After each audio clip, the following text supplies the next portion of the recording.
Welcome back, everyone. This is Inside the Force. Dave Cottingham here with Cody Geiler. How are you, sir? I'm doing good. Doing great. Good to be here.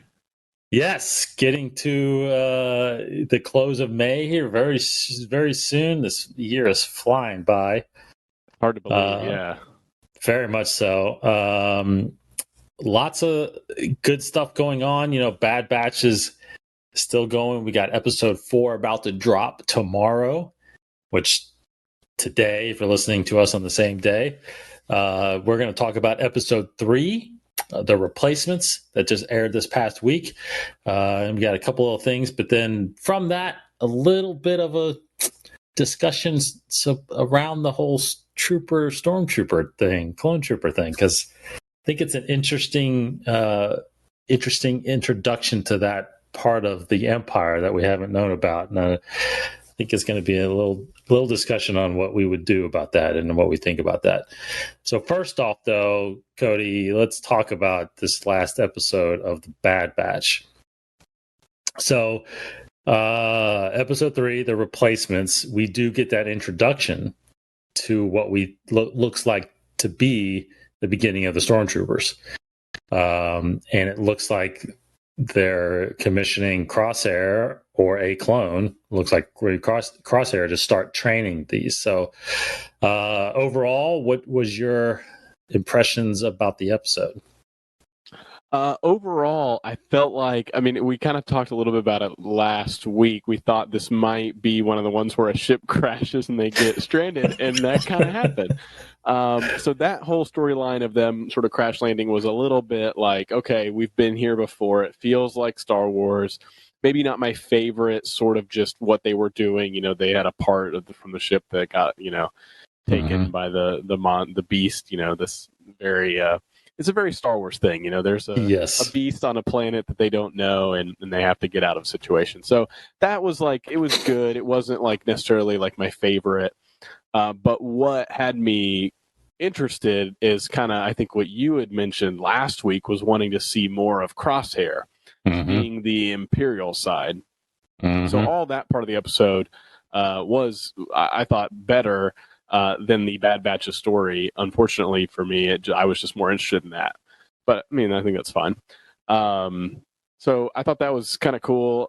Definitely wanting to see more of how the Empire is transitioning. And it got kind of dark, which, I knew this timeline, Order 66 in that first premiere, I knew it was going to be dark, but seeing Crosshair sort of turn on the other trooper for not following orders, that was, I didn't expect that. So that kind of caught me off guard. But, I know Clone Wars went to some dark places with some episodes. So it definitely shows that this show is, it's going to have a range, right? You see these lighthearted moments with Omega, and then you get these moments that are, real. And it's they're still in the tail end of a war. Yeah, I'm with you.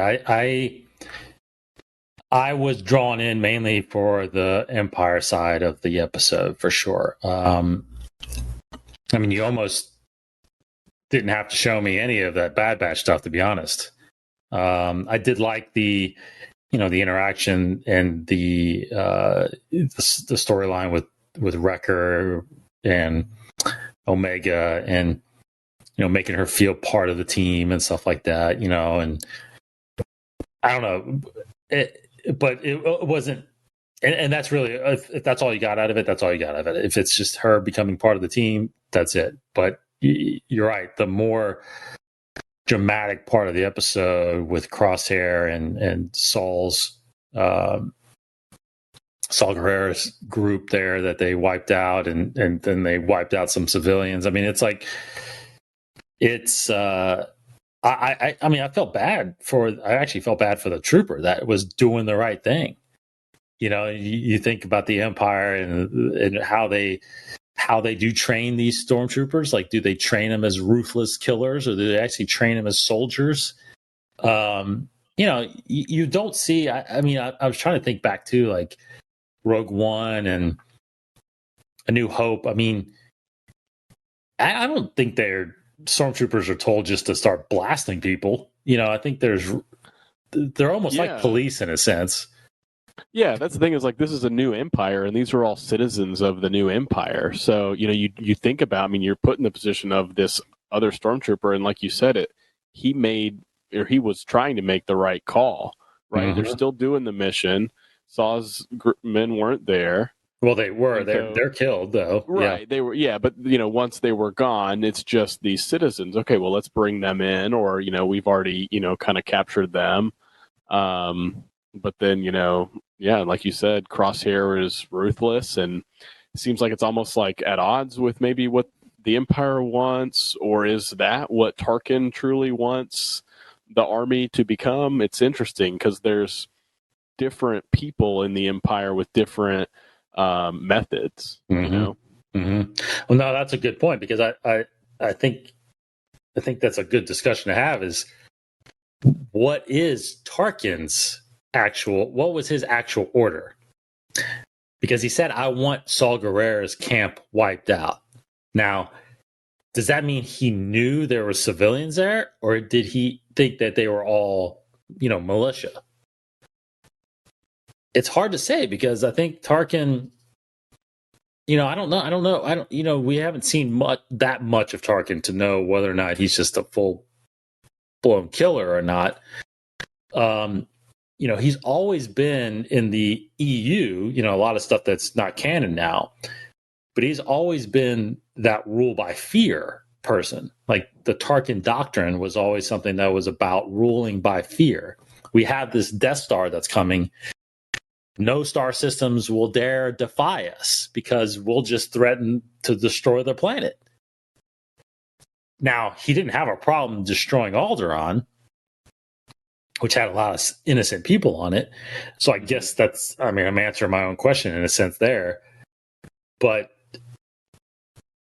you almost need to, in that sense, you almost need to set that example, right? You're setting that example to say, look, this is what happens when you don't do what we say. So I guess because of that, I would say he's telling Crosshair and these troopers to just wipe everybody out. It doesn't matter who they are, just wipe them out. Is that what you think? Yeah, I mean, when you were sort of talking it through, you're kind of remembering, okay, Tarkin was the one that gave the order to destroy Alderaan. You think back even in Rogue One, when Krennic is on Scarif, Tarkin takes out the rest of the Scarif base, and that's got their own Imperials. That's true.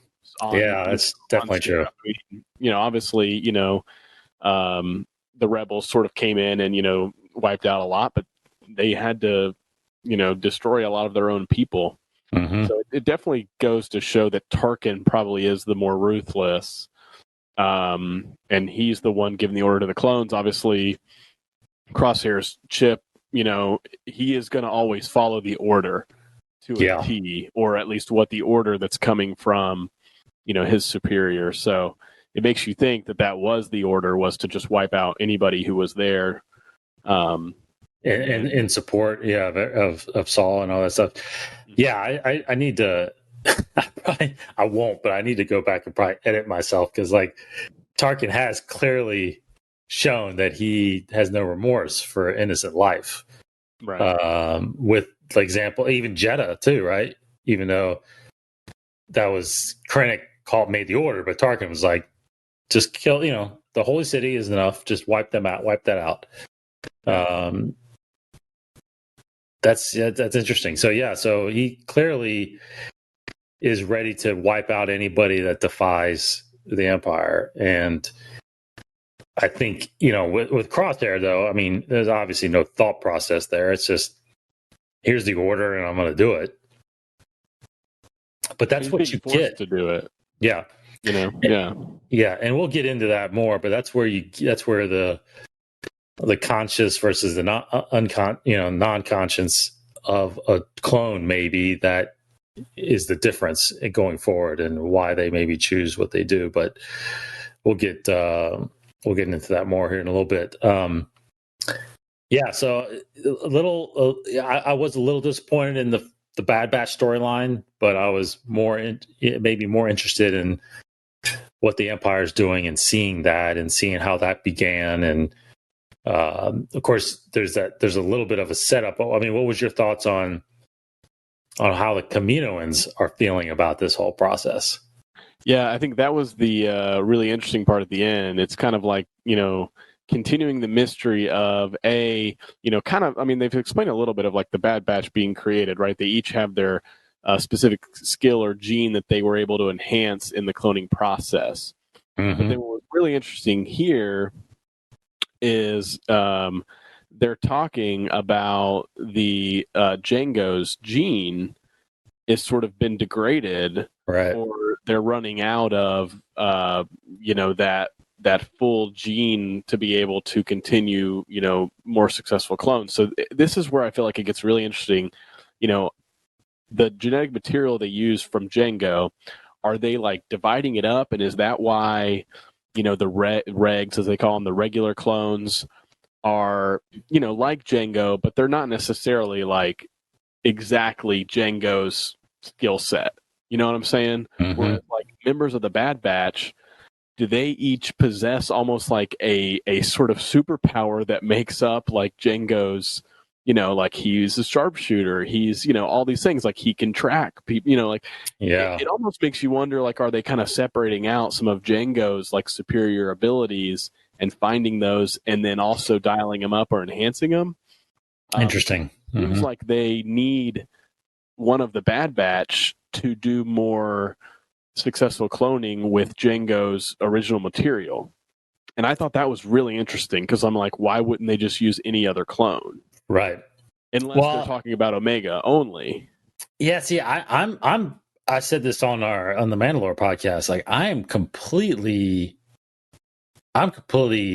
lost by what that conversation was about. Because if you look at the wording, they talk about the next phase, the next phase in your research. Lama Sue's talking to, I can't remember her name, the one that was working with Omega.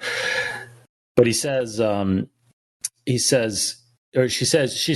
order to make that superior clone, like the superior clone, we need the clones to return, but they're not going to come willingly. And she says clones. So you immediately start thinking, okay, is she talking about the Bad Batch? Like, does she need the Bad Batch back in order to create that superior clone? But then I thought, well, it can't be that she needs one of them back because she has one. Crosshair is there, right? So they could use Crosshair. So the only thing, then I started thinking Omega, but then Omega's not clones. She's just a clone, right? So I was really thrown off by what that meant. The only thing I can come up with is that if they're trying to make a super clone in a sense, then maybe she needs all the 4 Bad Batch that you said have the 4 abilities. Maybe she needs all of them in order to mold them into the super clone. That's the only thing I could think of. That does make sense. So, like, instead of just a cloning Crosshair and having another sharpshooter, they want somebody who's a sharpshooter who has hunter's tracking ability, as strong as Wrecker, and as smart as Tech. Like, exactly. One clone. That makes sense. I mean, that would be an interesting place to take it if they are able to extract any genetic material from each of them, and then maybe that is a villain at one point, is like this souped up commando clone or whatever. The only other theory I was thinking beyond that, which I'd love to hear what you think about this. Of course, I went the Filoni route. What is Filoni thinking, right? And of course, with him, I feel like there's always a Force aspect. So could they be talking about cloning Jedi? Like a superior clone, and then is it that we end up seeing that maybe some of the Inquisitors are actually clones? And that's only where my head went for a second. That's interesting. I mean, a little bit of hesitation there because you wonder why Palpatine wasn't able to get to it, and maybe this is it. Figured it out, and then they hit it, or the Empire destroys, Kamino, and some of that info is lost in that translation. But I think it's possible. I think there's something there with Omega. Yeah. Obviously she seems more. Maybe she's unenhanced and not unenhanced, unaccelerated. so she could still be an enhanced clone. I think her enhancement is got to be something with the Force, or she's got some kind of like telepathic ability. I mean, she knew what Crosshair was going to do before he did it. So there's something there with her enhancement. But it's weird because they didn't make it seem like they only needed Omega. I know. Because if that conversation had gone differently and they said we just need her, it would be really simple to follow. But I think you're right. It is a little hard to follow. I almost feel like at one point, didn't one of them say we only need one of them? Yes. Yeah. I think that's maybe. It's funny. I had the screenshots of the subtitles, and I already deleted them. I should have kept them, but no, you're right. I think that's where I was confused. Was that I think she was saying we need one of the clones to come back or something like that, but they won't come back willingly, and that's where my mind went. Well, if they only need one, Crosshair's there, so it made me think that somehow they need all of them. Other than Crosshair, because you're right, they would have just cloned him. I mean, it kind of makes you wonder. Yeah, I mean, if it's something different, if it's what becomes of the Death Troopers, because it seems like that armor was kind of there, and we'll probably talk more about that transition later. Yeah, but it makes you wonder what that phase, that next phase of clone is gonna be, or potential last phase of the clones. Right. So interesting leading into this next episode. Now you have apparently the title of this next episode, because it's not listed yet out there. Yeah, it wasn't necessarily like an official release or like anything with the runtime, but I saw where somebody had posted that the Star Wars Tops, like the card trader, had sent emails, and the episode title with the 04, this episode 4, is called Cornered, and it's got some imagery of Omega and Echo there. Okay, Cornered. What could that be? What could Cornered be? I mean, is that Crosshair? Is this a Crosshair on their trail kind of thing? I would think so. I mean, cornered, trapped. I think they're definitely on the run now that their ship's back in working order. Maybe they go to a more known or inhabited planet, and obviously the Empire's already got a huge reach. We saw that on Seleucami. Yes. It seemed like instantaneously the Empire was already. I mean, because clones were in all these systems fighting the war. That's right. So if they pop onto a planet that has any kind of clone or Imperial presence, then they're obviously going to be alerted. Yes, that's right. Okay, so episode 4, Cornered, is out right now, so go check that out, and we'll of course talk about it next week. Moving on to a couple little minor things here. For one, we missed it because we recorded before this, but now it's of course after. But George Lucas celebrated his 77th birthday last week.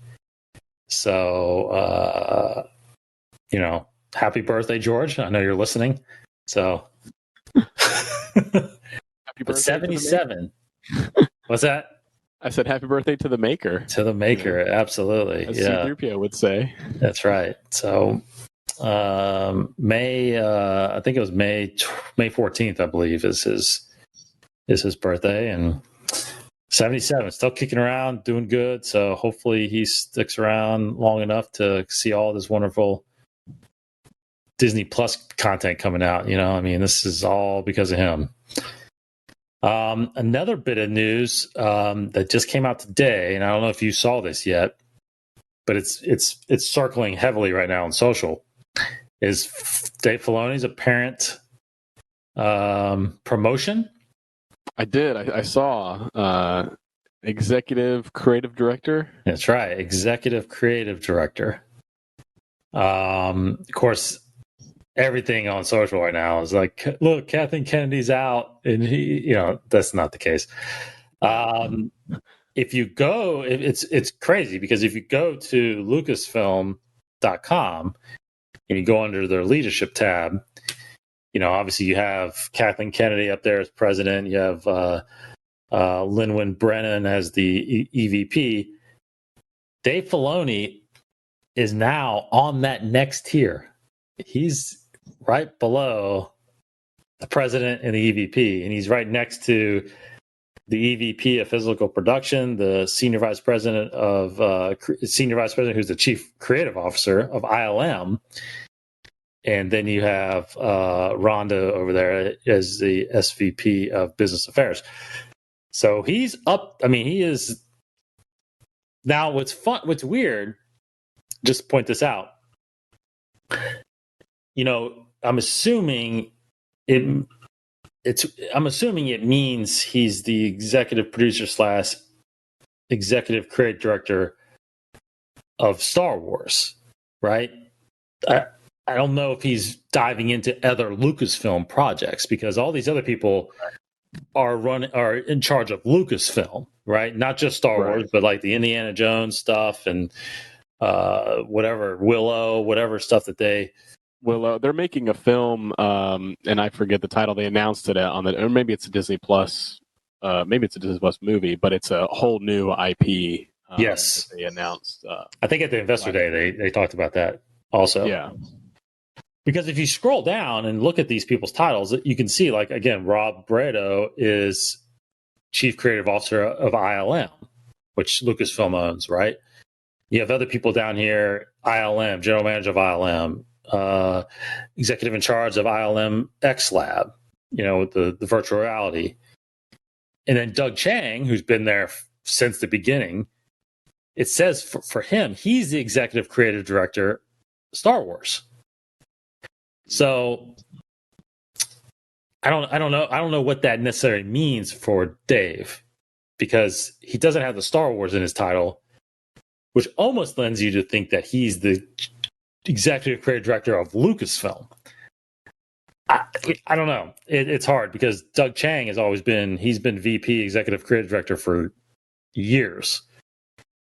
Yeah, I think it's interesting, that they have the same title. I feel like we've talked about the titles a little bit before where it is a little bit misleading. I love Doug Chang and his work, but he is not necessarily on the writing side. Correct. Creative directing, what you would see from, other creative director type positions. I think at one point, Kevin Feige over at Marvel, he has this in his title, but he's also now the president of, that whole Marvel cinematic universe. Yeah, he's got like multiple titles in his name, but at one point he was more of that creative director type. He was producing, he was over the story side, whereas I'm fairly certain that Doug Chang is much more on the art side, more of an art director, of a creative director. So titles are interesting. I think you could read into it. I wouldn't read a ton into it because of that sheer fact of you've got two people that have the same title and they have very different jobs.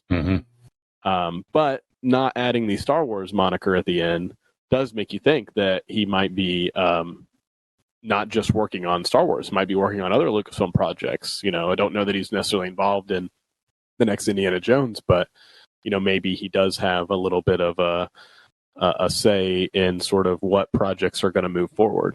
Yeah. Ultimately, I think we will see the Star Wars in his title, because I think you're right, because I think Doug definitely is the creative director on the visual side of things, on the production design, on the storyboards, costuming, artwork and stuff like that. I think he's definitely the creative director of that. When you talk about, Dave as creative director, I think you're right. I think it's more or less in charge of the storylines and what stories are we going to tell, and does it make sense to Star Wars to tell this story? I think ultimately that's what he's going to be almost assisting, because technically Kathleen makes those decisions. She's the one that's okays any project ultimately, but I think he's going to have a big say in that now. I think he's going to have a big say in whether or not this should get produced or not. Yeah, for sure. I think he could even be a little more into the project, like you're talking about, into the story, in the weeds, even Mm-hmm. if he's not necessarily the one writing every episode or directing. He's been a executive producer on The Mandalorian. Yep. Even when he's not the one that wrote the episode or is actually there directing, I think it's kind of, a great move. Now he's got a lot of background in animation and making Star Wars content, but now he's getting experience working in live action side. Yes. So, there's nobody else on that sort of Lucasfilm arm that I think trained under George has sort of the instincts that Filoni has developed over time and has also worked in animation and live action. Yes. That crossover doesn't happen a lot. So it's kind of perfect moving forward if he does maybe a little bit of both, continues, the animation side and the live action side Mm-hmm. as this sort of creative director role. I feel like it's kind of a perfect fit because you can still have the Jon Favreaus of the world who are pitching, writing, and directing or producing or show running, whatever content. But then Dave can also kind of be a partner like Yeah. they've done on The Mandalorian, and it's been really successful. So Yeah, totally. And just to kind of back up what you just said, because I think for those of you that have seen or have seen people out there talking about, I've read these tweets out there like, yes, it's about time, get Kathleen out and give Dave her position, put Dave in that role. And it's like, you actually don't want Dave president of Lucasfilm. right. There are so much more responsibilities in that role than just creating content.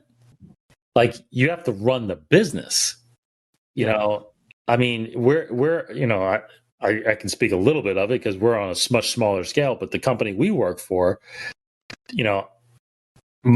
personally, my role is running mostly the business, the day-to-day stuff. And I don't have time to get creative and dive in and help produce things or make things. It's like, that's what your job is. And if you were doing my job, you wouldn't be able to either. Right. So yeah, there's not time to do both unless you're Kevin Feige for some reason. He's been able to figure out how to do both. Well, but see, there is a CEO of Marvel though, right? So there is a president of Marvel that's not, I don't think it's Feige. I'm pretty sure it's not Feige. So there's someone else running Marvel. He's just running the MCU side of Marvel, right? So so you don't want Dave, the president of Lucasfilm. He'd have to worry about ILM and ILXF, Skywalker Sound, and Lucasfilm Games, and all these things that are happening without the focus of just Star Wars. That's what we want. We want him just executive in charge of Star Wars, basically, in my opinion. So, I think that's what this is relatively giving him. Ultimately, I think he's in charge of Star Wars. Yeah, I hope so. I hope it's, honestly, I do hope it's injecting a little bit more of the, what is inherently Star Wars into every script or every project that comes through, whether or not he's actually hand in hand working on, the film that Patty Jenkins is doing. I hope there is a little bit of a, hey, Patty Jenkins has never done a Star Wars movie. Great, let's bring her in, get her to meet the whole gang, have her, sit and, work with Filoni a little bit, and then she can tell her own story. But, there's going to be somebody there that helps, keep it on track. And I think that's important because it seems like, Kathleen Kennedy has done a great job of making sure hiring really good creators and whatnot. But she, in my mind, is not the one that's saying, yeah, here's how, she worked with George. So she does have some of that knowledge that a lot of people don't realize. Right. But, Dave worked with George, I think, in a different capacity. Oh, definitely. In the storytelling process more so. Right. And so I think there's something different there when you have somebody who is a writer as well that can help work with another writer or director. And I hope that that's what his role is allowing him to do more of. And maybe there's just a consistency going forward. I agree. And because even though the idea of the story group sounded like a good one, I don't think that they have had the overall how do I say it, the overall authority to fully shape stories. You know what I mean? Like, I think they were almost there just really to be the backstop to say what you can't do, not what you can do. And I think Dave is more there to say what you can do with this. You know what I mean? And how it works in the Star Wars universe. Because, just again, going back to, which I learned a lot from, going back to Claudia Gray, that interview I had with her, she, and I think I told you this, or I mean, we talked about it on the show maybe, but like she mentioned how, when she was writing Lost Stars and she wrote Vader's Star Destroyer in the backdrop, and somebody from Story Group was like, you can't do that. It's not there.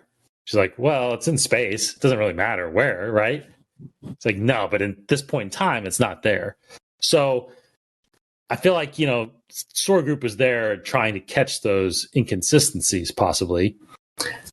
But I feel like Filoni would look at that and probably figure out a way that it can be there.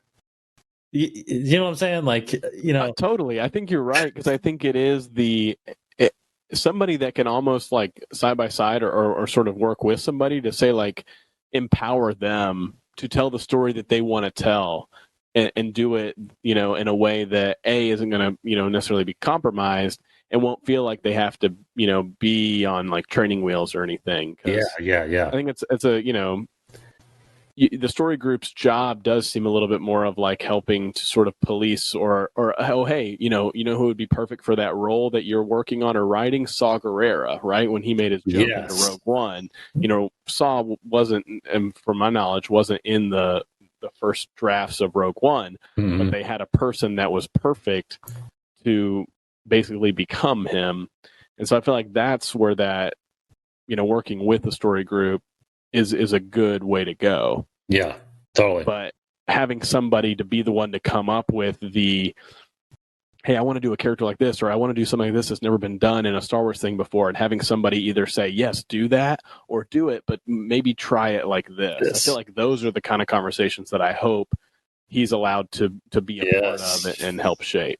Yeah, totally. I think he will. I think all these, and I think you're right. I actually think all these Disney Plus series, like all these creators, are going to somehow have conversations with Dave, even Patty and even Taika, as they start developing their. I definitely think he will. I think that's what I believe this role is that somewhat that Kevin Feige type role, except not as, not as defiant in making sure things connect, in a sense, which is what Feige had to do, right? Was what's the bigger story and how do we get to that?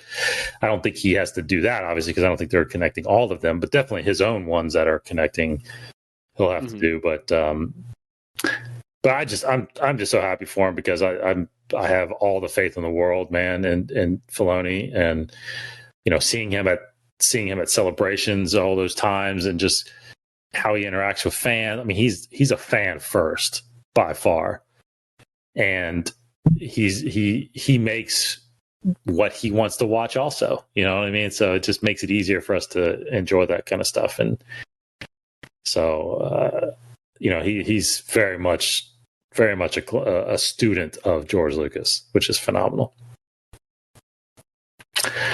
Okay, so let's dive into this topic, this little topic we were going to extend on from episode 3 of The Bad Batch, which is, just the introduction of stormtroopers. This is something that we've always known, right? I mean, we can ever since episode 2 came out, when we were introduced to the Clone Army. Finally, we knew about the Clone Wars, but we didn't really know how it got started and how it worked and what happened and all that stuff. Well, episodes 2 and 3 defined how the Empire formed and how the Jedi were defeated. And it was done by using clones. And this inhibitor chip that we've come to know, was programmed to basically make the clones believe that the Jedi were evil and they were trying to overthrow the Empire and they needed to be wiped out. But with accelerated aging, which was needed obviously to get them ready for the start of the Clone Wars, which was 10 years after this order got put through. But now that the Empire has formed and clones are still there, but now the thought process is, do we actually bring in regular people, regular soldiers to become the stormtroopers, the next elite corps for the Empire? Now it's funny because even the Empire apparently worries about costs. So, the clone program is a little expensive. So I thought that was pretty funny. But it just seems like we're now experiencing how the stormtroopers came about and how ultimately they will, well, maybe now we don't know the full story yet, but how ultimately they will take the place of the clones. First off, Cody, did you ever think we would get this story? But then, I don't know, what are your thoughts on, is this something that they're thinking about too soon? Because the Clone Wars really just ended. Yeah, that's a good point. To answer your first question, I didn't think we'd get the story, and it's really interesting just diving back a little bit and just sort of my earlier fan history. You heard about stormtroopers and you kind of just knew what they were, like in the original trilogy. But when I was growing up, watching Attack of the Clones, I was like, oh, okay. So when the Republic becomes the Empire, are the stormtroopers just clones, just wearing different kind of armor? That was sort of where my head was going at the time. Right now we know that's not necessarily the case. And we've seen some comics and things where there are still some clones that are around, helping out with some of the Purge trooper type stuff, in some of the Vader comic and whatnot. So there's still some clone leftovers in that timeline, but where we get to in New Hope, we're assuming that most of them, if not all of them, are gone. Right. So I didn't think that we would get the story, and I'm glad we are, because I think it's an interesting one, especially the way they're kind of setting this up. Mm-hmm. Yeah, I mean, it is interesting to think about it being too soon, because they literally just had Order 66 happen, and for what they wanted, it was successful, right? For the Empire, it was successful. The clones did their job. And I feel like, you look at all these clones, the clones were able to take out these Jedi who are the ultimate warriors. Yeah. So if I'm the Empire, I'm thinking, okay, we got these clones, they've done their job. There's not been enough evidence yet, aside from the members of the Bad Batch, to prove that they won't follow the orders or that the chips aren't working.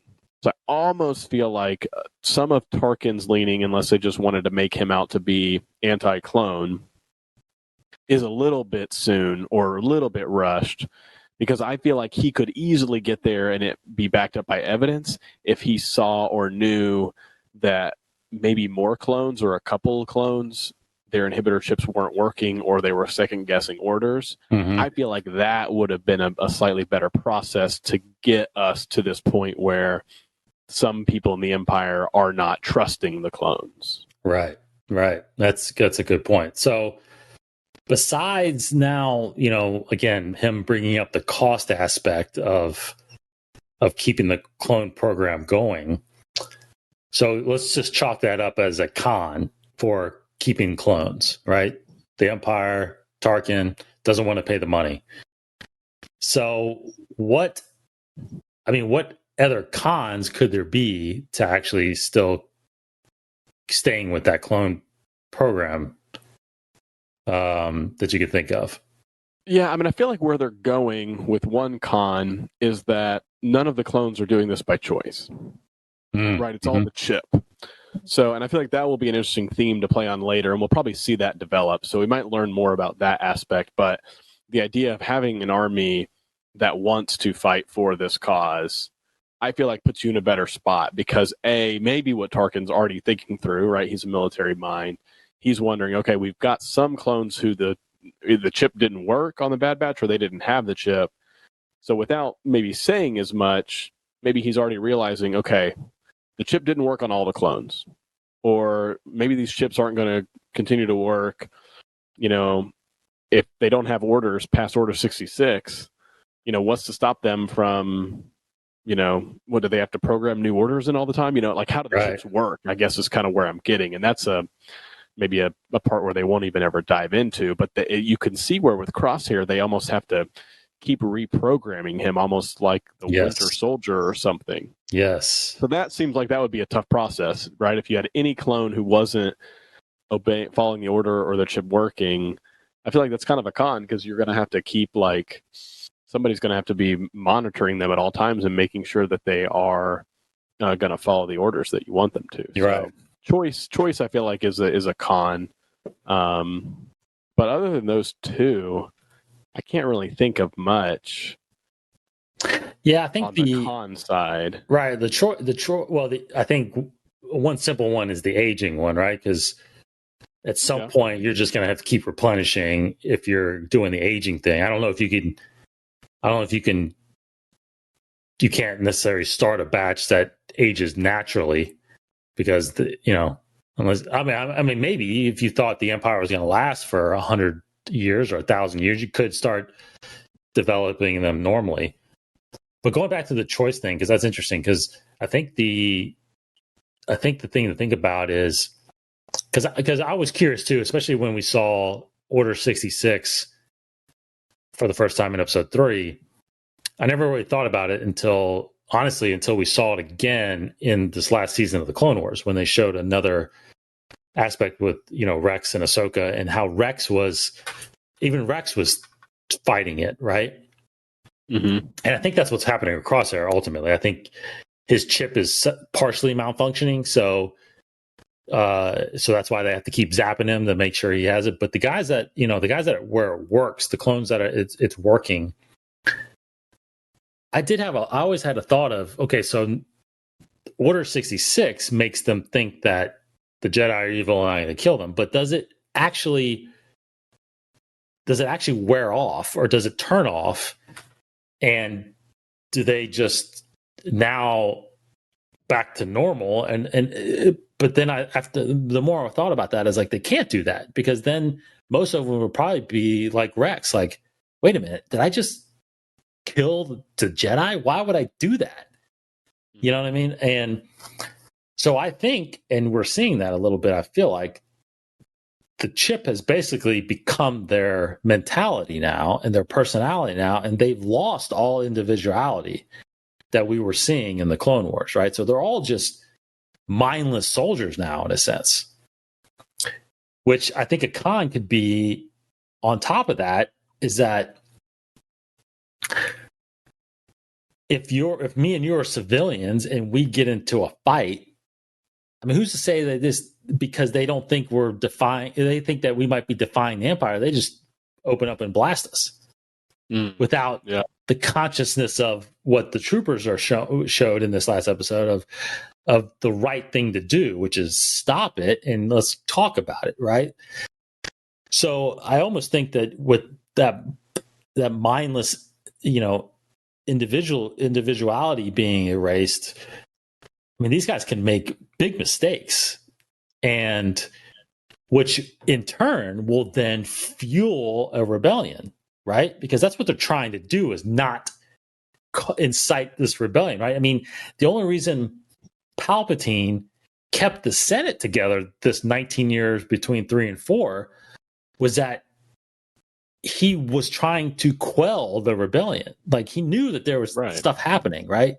But he wanted the senators that were pro-Empire in there to keep talking down. But as things started growing and growing, I mean, he started losing the Senate, and that's why he ends up dissolving it. But that is a way you start, adding sympathy to the rebellion, when you're just mindlessly having these soldiers just killing people. So again, it goes back to that weird thing about with Tarkin being ruthless and not caring, but then you just can't have your soldiers that way, I don't think. I think it's a really good point, because you talk about a little bit of the critical thinking that might be gone there, right? I mean, if they're just following one order and they're almost like drones, or again, they're kind of becoming like the droid army, like droids, exactly. And that's actually, I mean, obviously they put up a fight, but they lacked some of the skills, some of the thinking, some of the, the clones, what the Clone Wars did a great job of was showing that individuality in some of the clones, right? And in a situation in a military environment, it feels like you definitely would need some of that critical thinking of, okay, here's the mission, but you know what? If we do this, it's actually going to accomplish our mission better and might, result in, less casualties or something else, or being able to, there's all these nuances that I feel like you lose if that chip is the only thing that you have that's driving you and you have no freedom, really. Right. I think it's a really interesting point. You talk about losing that individuality. I think that's kind of diving into some of the themes that this show is going into, for sure, because the Bad Batch are the most individual of the clones, right? That's right. So different from, the regs, the regular clones. I think it's a great point. And so I think we could easily knock out the pros. I mean, if you're thinking, why you should stick with a clone army, I think you've got mainly, I would think mainly the enhancement ability. I mean, even if you didn't enhance them, if you found a different donor, like even if you didn't have, we had to replenish Jango, either maybe you go after, well, Boba Fett's a clone too, technically. But if you went after a different, bounty hunter or a different warrior, and you started cloning them, you would probably have that genetic advantage already with most regular people, right? And you technically can still put a chip in them and still control them in some way, I guess. I guess that's a pro. I don't know. I guess that's an advantage. That would be the only one I can really think of. I feel like an advantage is kind of that idea of, you can have an entire army of peak physical, like condition, talking about getting somebody like Jango as a donor, or if they got any other kind of donor, not only, I don't know the ins and outs of how the cloning process works, but right, they found this bounty hunter, and that idea of a bounty hunter who, you think that the clones do have some of the same aspects that Jango had, right? Yes. He was intelligent. He, was, a marksman. He's good with blasters. All these things. I feel like those are things that you get out of the clone army.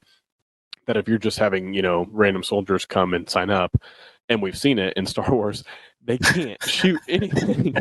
So, yeah, I think that's definitely an advantage. Yeah, definitely.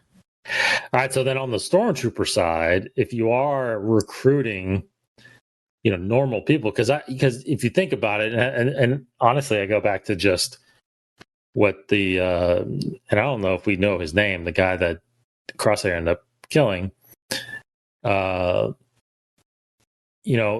In this day and age, prior to the Clone Wars, you had the Jedi out there that were policing, peace and justice. They weren't. I shouldn't say policing, because they weren't police. They were just keeping peace and justice out there. But you had local police. Each planet, each sector, or whatever, or each system had police, local police. You had you had Republic police that were on Coruscant, Republic guards, Republic security, and all that stuff. But you didn't have an army. Like, there's not an army. There wasn't an army and technically a navy until the clones were made. That was the first grand army of the Republic, right? Unless, we're talking maybe thousands of years ago, which we don't really know for sure. But so once you have this army, and now you have Star Destroyers, you have, some kind of walkers and stuff like that, and different machinery and weaponry. So you have these clones that you technically could program, I guess, to train them on these things. But now you have individual people coming in, and most of these people, again, in this day and age, probably don't have any kind of combat experience, because if they were just a part of the police, they weren't like in war. They weren't fighting any wars or anything, right? So I think that's right off the bat, that's got to be a huge disadvantage. Like, how do you find people experienced in? Now, granted, there's not a war going on. I don't think they didn't plan on a war going on. So maybe they're just thinking about stormtroopers, being the military police around the galaxy, I guess. But, with a growing rebellion, there is a war happening, and, these people aren't ready. I mean, even that one stormtrooper said it in this episode, right? Like, who's left to fight? The war's over. Who's left to fight? Why are we even doing this kind of thing? So I think that is to me, Tarkin's weighing cost, but it's like, I mean, these people coming in, yeah, you can train them, but we've seen, what training can do. If you're not skilled at shooting, you're never going to be skilled at shooting. Yeah, I mean, what's the investment, right? How long does it take to get those people up to speed to where the clones were? Yeah, I mean, I think it's, that could be a disadvantage. The other thing I think about is you talked about the whole fleet and armada they have, right? They've got all these, ships and walkers and things. And, maybe Tarkin's just thinking, okay, cost-effective mentality. All right, we've got the weaponry, we've got the blasters, we've got the clone armor. We just need bodies to be able to make our presence known in the galaxy, to keep order. That's right. I feel like is what they're going after because, like you mentioned, I mean, there's not a war going on. Mm-hmm. And maybe that's where they're coming from is, if we can find people, a little bit of that idea of why Palpatine kept the Senate around. If we can get buy-in, it doesn't have to be all. I mean, they did rule by just wiping out the Jedi and with an iron fist, but it doesn't have to all be with a fist if you get buy-in. So maybe where they're going with this conscripted army is if we can get buy-in from regular people, yes, then the Empire won't seem like a threat. Mm-hmm. Because to them, they're the good guys. I mean, you even look at where Luke is, and he's talking about, Biggs going to the Imperial Academy, and that's what Luke wants to do. He wants to go to the Academy to learn how to fly. Yes. The Empire is just a way of doing it, right? Mm-hmm. It's just an adventure or a way of getting off Tatooine. So, I think that's maybe a pro on that side of, finding buy-in allows them to be more well received by the galaxy and the people of the galaxy. Yeah, that is interesting because I think the Empire, because of the route that they're going, which we obviously know because of how it turns out, a lot of people do buy into it. I mean, a lot of soldiers view the rebellion as terrorists, not a rebellion. Like, why are they fighting what works, which is this empire ruled by this, emperor that saved us from the Jedi and saved us from civil war at that point, with the separatists. I think back to Iden Versio, right? With Inferno Squad. I mean, she was dead set, believed in the empire until she saw the real empire, right? So, most of these guys in stormtrooper outfits don't ever see that. They're just out patrolling, doing their job. And they believe that, like that guy said, the Empire's giving me food on my table. They pay me. They give me a route. That's, if that's what they're going to give me, then I'll be loyal to them. And it does make sense because, like you said, you just put a lot of bodies out there. I mean, people will be fearful of it. For one, you go back to ruling by fear. They'll be fearful of them. And then, of course, if they don't comply, then you got the Death Star sitting back there to show them what happens when you don't listen. So, yeah, I don't know if there's any, I think that there's definitely, I mean, that's a con, I sense, in a sense that, you have people, like you said, how much do you have to train them? But maybe it ain't really about that. So the pro is, on the flip side, it's a pro also, right? You don't necessarily have to train them fully to be elites because there's not a war going on. You just need bodies out there wearing this armor to symbolize what the Empire stands for. And I think the Emperor probably thought that was enough. Of course, he didn't anticipate, Anakin Skywalker having twins. So right. Yeah.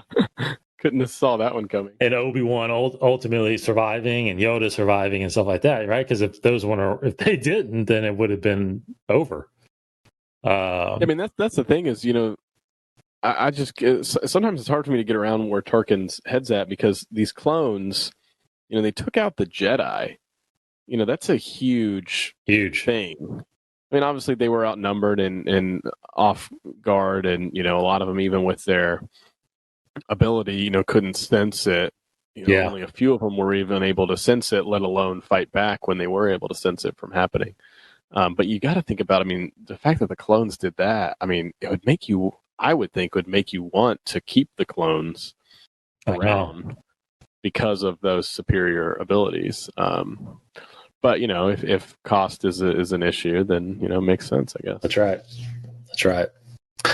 What do you think about the Death Trooper type armor that Crosshair and the rest of that squad was wearing? Do you think Death Troopers in Rogue One are clones?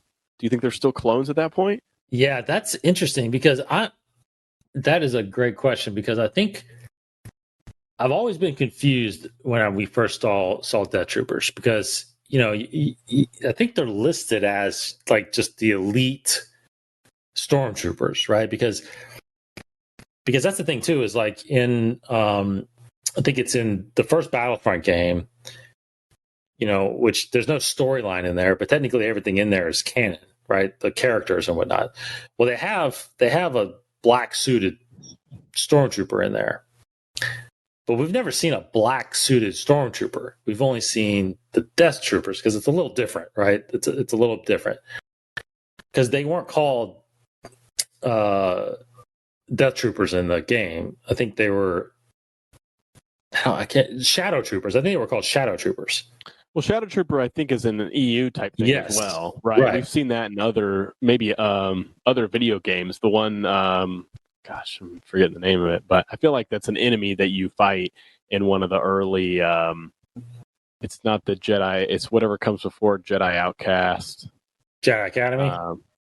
No, before that, it's Dark Forces. Oh, yeah, maybe. Or Dark Forces. I think they're Shadow Troopers in that game. So I think they were, again, people were excited, because I think in Battlefront, they saw this, and that was okay, they're bringing Shadow Troopers back in as canon. Well, we've never seen them besides that, right? Until we saw Death Troopers, black stormtroopers. But it's weird, because don't you find it weird? I know we've never actually had this conversation. Don't you find it weird the way they sound?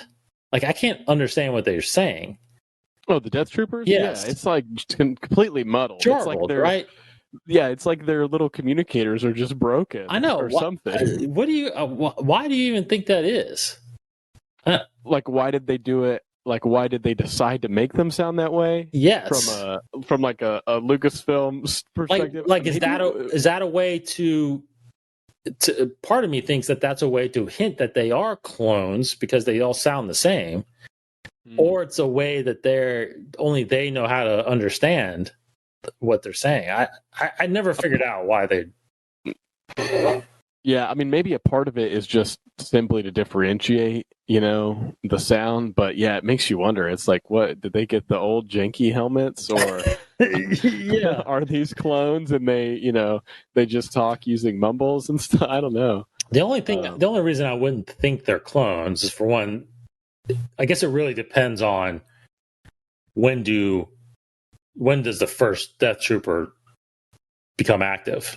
Right? Is it early on in the Empire, or is it years later?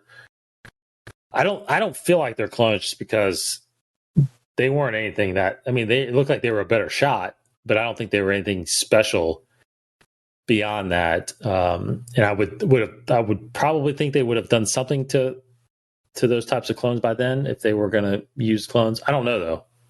Do you think the next phase of the Kaminoans are talking about is this Death Trooper? Oh, that's true too. That's actually a good I point. mean, the weird thing is Crosshair's armor, all the armor of that whole squad, it's Death Trooper armor, right? Like it's they might not be calling them Death Troopers, but it's got the green and the black suits and helmets. So to me, Crosshair could be the prototype Death Trooper. That's a good point. Yep. That's actually a good point. That could be it. Or just, the elite, the people that join that do have elite status in skill and are trained by Crosshair or a clone, maybe they become Death Troopers, whereas like everybody else SEALs of the Empire. Do what? It's like maybe it's like the Navy SEALs of the Empire, right? These are the best of the best. Yes. Everybody else becomes just other branches, just everybody else becomes just infantry, out in the front lines or something like that in the stormtroopers. That's a great theory. I think that makes a ton of sense. We just don't see a lot of, it's funny because like in Mandalorian, we saw some Death. Didn't we see some Death Troopers in Mandalorian? Yeah, around there Gideon? were Death Troopers with Gideon's squad. Yeah. In the Vader comic, on one of the covers, I haven't read it yet, but on the cover, there's Vader. It's between Empire and Return, or Return of Jedi, or Empire and Return of Jedi. Yeah, between 5 and 6. He's standing there with a squad of Death Troopers. So they were around, all around that point, but I don't know if we see them yet. But this could be the origin of Death Troopers. That's actually a very good theory. I like that. Okay, well, I think we've torn that apart. I guess last question is ultimately, do you feel like this has any kind of significance into what happened with the Empire in the end with the rebellion? The fact that they went with stormtroopers. Went with stormtroopers. I think that's interesting. I feel like, you just look at the clones they have, right? If people like Crosshair stayed with, clones like Crosshair, if they were able to continue to clone other enhanced clones, if they had the funds and the money and the time to be able to have them, accelerated aging, you have to think that they stand a better chance against the rebels. Right. Now, would they have stand enough chance against Luke? I don't know. That's a hard question. But the amount of times that Han nearly was missed being shot running through hallways, maybe a clone would have hit him one time. True. Yep. That whole bit, it may have cost him in the end. You go for you get what you pay for. I feel like is, That's exactly right. That's exactly right. That's what I would tell Tarkin if I were a Kaminoan. Well, you get what you pay for, so you choose. What do you want? You want to lose to a Wookiee and some Ewoks, or you want to go with the clone? That's a very good point. Yeah. Yeah, I think you're right. I think it's definitely possible that if they had clones, they could have maybe withstood a rebellion like that. Yeah. Even if you look at pilots, right? If there were clone pilots in those TIE fighters, even in episode 4, could they have just shot down everybody? And you know what I mean? It's like, no problem. I don't know. It's that would have changed history a lot if they would have stuck with clones. It's interesting to think about that, but because I do think that they would have had. Now, can clones defy the Force and Luke? Either way, I don't know. But I think they would have definitely have a better advantage over the other soldiers of the rebellion, for sure. Mm-hmm. Yeah. So, interesting discussion. I love that. That was good. That's fun. Clone troopers and stormtroopers. Yeah. All right, everybody. Thanks for hanging out with us. Go enjoy episode 4 of the Bad Batch. We'll be back next week to talk about that and whatever news pops up.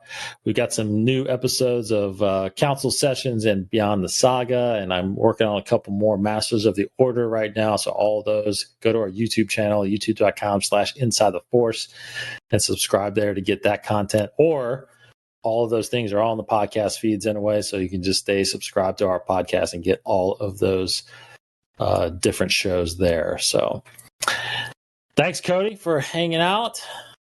Yeah, always a pleasure. Thanks for having me. And yeah. All right. Take care. Thanks, everybody.